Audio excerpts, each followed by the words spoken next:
Zaghl al-Ilm, the same book, Al-Dahabi mentions, وَقَدْ رَأَيْتُ مَا آلَ أَمْرُهُ إِلَيْهِ مِنَ الْحَطِّ عَلَيْهِ وَعَلَيْكُمْ السَّلَامُ وَبَرَكَاتُهُ. Alhamdulillah.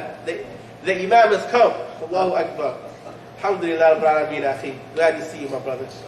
وَقَدْ رَأَيْتُ مَا آلَ أَمْرُهُ إِلَيْهِ مِنَ الْحَطِّ عَلَيْهِ وَالْهَجْرِ وَالتَّضْلِيلِ وَالتَّكْفِيرِ وَالتَّكْذِيبِ بِحَقٍّ وَبِبَاطِلٍ. This is the statement I said in that YouTube video that they got upset about. So I'm going to quote it again here. Well, how to get to YouTube? How to get on YouTube? Yeah. I mean, I know how to get, but what's the address? I can give it to you inshallah afterwards. If you do a search for Deen Intensive, D-E-E-N, Intensive, you will find, that will be amongst the results on YouTube. You do a search on YouTube, not on Google, but on YouTube itself, do a search for Deen Intensive, and that video should be in the results, inshallah ta'ala. I saw the Syrian, the Jordanian Imam was talking about Ibn Taymiyyah too. Yes. That's him? Who, Sheikh Sa'id Fouda? Someone else. Hafidhahullah? No, he's talking about the same way. It might be Dr. Sa'id Fouda, Hafidhahullah. Yeah. He's a sheikh from Jordan who has a doctorate in theology.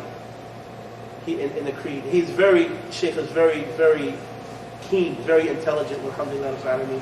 So, this is the quote. This is the quote that I made on that video that upset some people. But see, if the truth upsets us, then we gotta look at what our stance from the truth is then. We don't like the truth. I mean, we have to deal with the truth. The truth is the truth. وَقَدْ رَأَيْتُ. This is what Al-Dahabi says in the same book, Zaghl al-Ilm. I want to bring to mind, just have a reminder real quick inshallah. Remember that he said, وَمَا جَرَى عَلَيْهِمْ إِلَّا بَعْضُ مَا يَسْتَحِقُونَ فَلَا تَكُنْ فِي رَيْبٍ مِنْ ذَلِكَ. And nothing happened to Ibn Taymiyyah and his followers except for some of what they deserved. So do not be in doubt concerning that. Some of what they deserve happened to them. Not everything, but some of what they deserve. Look what he says here. He says about the science of the Aqidah. This was on page, and that other quote I made was on page 38 of Zaghl al-Ilm. I don't remember if I mentioned the page number. That other quote I mentioned, page 38. This quote is page 42 or 43. He says, and I saw the end of his affair, how his affair ended, with people criticizing him. مِنَ الْحَقِّ عَلَيْهِ وَالْهَجْرِ وَالتَّضْلِيلِ. And people abandoning Ibn Taymiyyah and leaving him. And calling him a deviant. Like people are doing to everyone else now. People from that group saying everyone else is deviant. See how tables have turned now? When the greatest huffaz of the ummah, the greatest memorizers of the hadith of the ummah were alive in those times, and they said Ibn Taymiyyah was a deviant. Now the tables have turned, his students are the ones turning it around and saying those shuyukh, the greatest shuyukh that ever lived, some of them the biggest memorizers of the deen, the greatest minds of Islam, they're calling all of them deviants now. And saying that it is, every Muslim should know the deviancy of these scholars. That they made tafweed. They said, Allah knows best the meaning of this. They didn't say it's a literal hand, a literal face, literal eye, a literal shin, literal foot. They all made a mistake. They were deviants. They were wrong in this. Ibn Taymiyyah was right. And they all were wrong. They were the deviants. So look how the tables have turned. This is an indication of us being in the last days. This is an indication, like one of the Sahaba said that, لا يأتي زمان إلا والذي بعده شر منه. One of them said that there would be no time except the time after that would be worse than it. I heard it from the Prophet. I heard it from your Prophet. That's what the companion said. He said there would be no era, there would be no time except the time after it is worse. I heard it from your Prophet. So the thing is that this is a sign showing us that the times are getting worse and worse. And there's even a narration that says that this ummah will not end, that the last day will not come until the last of this ummah curses the first of this ummah, the earliest ones of this ummah. This is starting to happen already. If you read some of the books that they wrote, I gotta say this, some of the books that the Salafis wrote, Al-Imam Abu Hanifa rahimahullah ta'ala, who was the first of the four Imams, who was a teacher to all of them. The Senate goes back through him. For all three of them go back through him. They speak about Imam Abu Hanifa rahimahullah ta'ala in a very disrespectful way. Very disrespectful way. And they promote it. They don't say like, well, whoever said this is wrong, we had nothing to do with people to talk like this about the Imams of Islam. They said, no, they're right. He was a person of opinion. He wasn't a person of the hadith. He didn't know the narration. He was a man of opinions. I mean, what are you talking about? Who are you to say this about an imam that all the other imams, they used to want to learn his opinions and understand his knowledge that Allah gave to him? So this is the things that they say. To the extent that the shuyukh again, the shuyukh, I believe from South Africa again, they had to talk about the people that go on videos, speaking ill and criticizing some of the shuyukh of the Salaf. Right? Well, one brother, Abu Usam al-Dahabi, he made some statements about, the great Imam of Islam, Al-Imam Abu Hanifa, rahmatullahi alayh. Some shuyukh had to actually make a video like an hour long speaking about, no, this man is not talking right. He said things that are spurious, that are wrong. Don't listen to this stuff that he's saying. This is incorrect. And this Imam is beyond a person like one of us coming and criticizing him.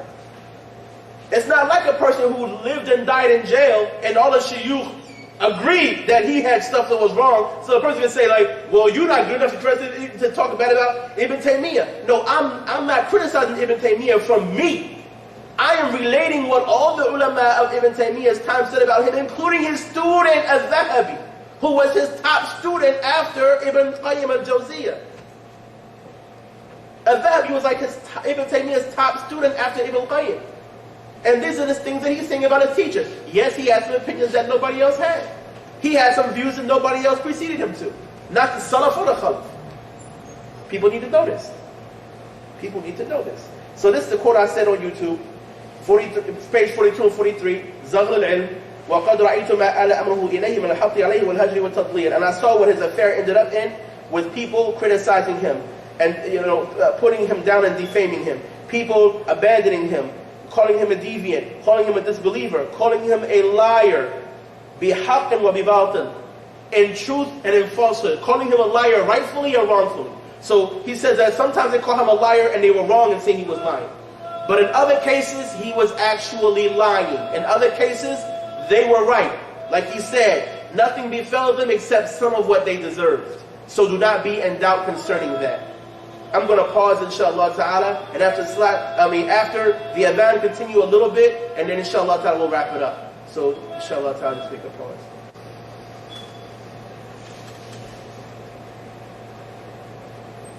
Now, so the quote was that on page 42 and 43 in Zaghl al-Ilm, Al-Dahabi said, and I saw what his affair ended up in with people putting him down, cutting off from him and abandoning him, calling him a deviant, calling him a disbeliever and a liar, or saying that he lied with truth and was falsehood, meaning that they said it truthfully and falsely. So him saying truthfully, that also coincides with what he said when he said that only some of what they deserved happened to them. So do not be in doubt concerning this. Okay? So then he says, وَقَدْ كَانَ قَبْلَ أَنْ يَدْخُلَ فِي هَذِهِ الصِّنَاعَةِ مُنَوَّرًا مُضِيئًا عَلَى مُحَيَّاهُ سِيمَ السَّلَفِ. Because Ibn Taymiyyah, before he got into this science of the Aqidah, he had nur. He was munawwar, mudi'an. He had nur, he had light, spiritual light, and he had like a glow. And upon his face was the son of the Salaf. He looked like one of the Salaf. Before, and this was when he was on the same methodology that the Hanbalis were on, that we mentioned at 52nd Street, in the videos at 52nd Street, that we didn't do here, but we mentioned over there, and it's online. The classes number 8.1 through 8.3, and also 9.1 and 9.2, that we talked about those things, about what the madhab of the Salaf used to actually be. And what the madhab of the Hanbalis, what they were actually saying, that Ibn Taymiyyah disagreed with them later about.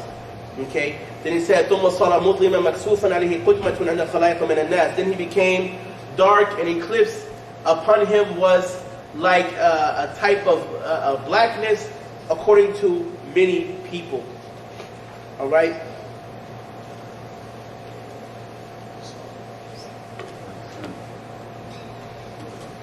As-Safadi,